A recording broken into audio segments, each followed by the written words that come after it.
पुराने काल में जहां हमारा देश चिकित्सा और विज्ञान में सबसे आगे था, वहीं उसका खेलों में भी कोई जवाब नहीं था। और उन्हीं खेलों में से एक है कैरम बोर्ड, जिसको हमारे देश में 18वीं शताब्दी से भी पहले से खेलते आ रहे। और इसी की वजह से दुनिया के दो सबसे लोकप्रिय खेल बास्केटबॉल और फुटबॉल की खोज हुई थी। मगर क्या आप जानते हैं आम सा दिखने वाला कैरम बोर्ड फैक्ट्री में कैसे बनता है? नहीं तो चलिए आपको दिखाते हैं और साथ ही जानेंगे इसके पीछे का इतिहास। तो कैरम बोर्ड बनाने के लिए सबसे पहले कीकर की लकड़ी को काट के इससे फ्रेम तैयार करा जाता है। तो यहाँ पे आप देख सकते हैं सबसे पहले मोटा सा लकड़ी का गट्ठा लिया गया, जिसे काट काट के फ्रेम तैयार करा जाएगा। तो सबसे पहले दो बड़े हिस्सों में काटा जाता है और उसके बाद जितना बड़ा फ्रेम बनाना होता है, मतलब जितना बड़ा कैरम बोर्ड बनाना होता है, उसी के अनुसार इसकी लकड़ी के छोटे छोटे टुकड़े करे जाते हैं। तो यहाँ पे आप देख सकते हैं लकड़ी के सारे टुकड़े कर लिए गए। अब बारी आती है इसकी घिसाई करने की।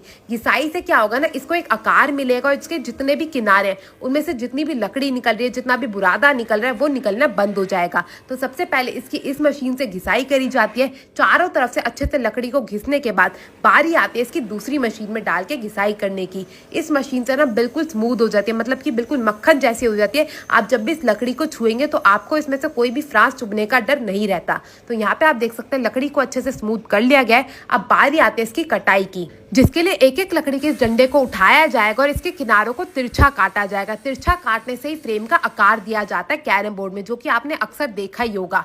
तो हर लकड़ी के हिस्से के दोनों तरफ से किनारों को काटने के बाद इसी प्रकार से चार टुकड़े जैसे तैयार जाएंगे, उनसे तैयार करा जाएगा फ्रेम। तो यहाँ पे आप देख सकते हैं हमारी लकड़ी अच्छे से दोनों तरफ से किनारे कट के तैयार हो चुकी है। अब बारी आते इन्हें जोड़ के फ्रेम तैयार करने की, जिसके लिए इन्हें दूसरी जगह लाया जाता है। और उसके बाद यहाँ पे ली जाती है फेविकॉल। तो ये जो आप फेविकॉल देख रहे हैं खास तौर पर इसी फ्रेम को जोड़ने के लिए इस्तेमाल करी जाती है। इसी के लिए सबसे पहले दोनों तरफ से किनारों पर फेविकॉल लगाई जाएगी और उसके बाद दूसरी लकड़ी का हिस्सा उठाया जाएगा। उसके भी एक किनारे पे यहाँ पे फेविकॉल लगाई जाएगी और जो दूसरा किनारा है जिसपे फेविकॉल नहीं लगी है, उससे जो हमारे पुरानी लकड़ी थी ना जिसपे फेविकॉल लगी थी, उससे जोड़ दिया जाएगा। अब इस फ्रेम में और भी ज्यादा मजबूती लाने के लिए यहाँ पे पट्टी लगाई जाती है। जो आप छोटी छोटी सी पट्टियां देख रहे हैं ना लोहे की, इसी से जो है फ्रेम में मजबूती आती है और तभी तो हमारा जो कैरम बोर्ड होता है वो सालों साल ऐसी रहता है। इसी प्रकार से चारों टुकड़ी को लकड़ी के जोड़ दिया जाएगा और पट्टी लगा के इसे मजबूत करके हमारा जो फ्रेम है उसे तैयार कर लिया जाएगा।